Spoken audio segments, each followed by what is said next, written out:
ఓ, అయితే ఇది మీ అల్లరి అన్నమాట.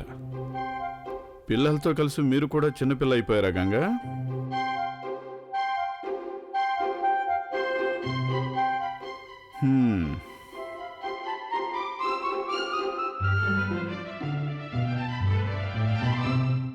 చాలా కోపం వస్తుంది శివకి. ఇప్పుడు నన్ను ఇంటి నుండి బయటికి గెంటేస్తాడు. మేం పోలీస్ స్టేషన్కి వెళ్తున్నాం శివబాబు. ఆగండి, నేను కూడా మీతో పాటు వస్తాను.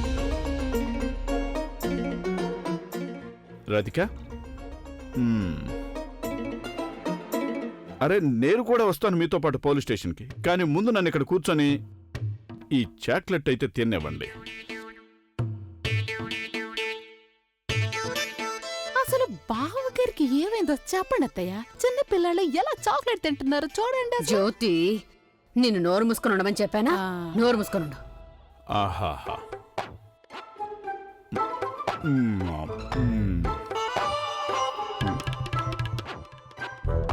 భలే ఉంది.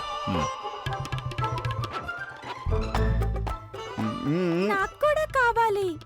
ఆహా, ఈ చాక్లెట్ నేను నీకు ఇస్తాను, మీ అందరికి కూడా ఇస్తాను.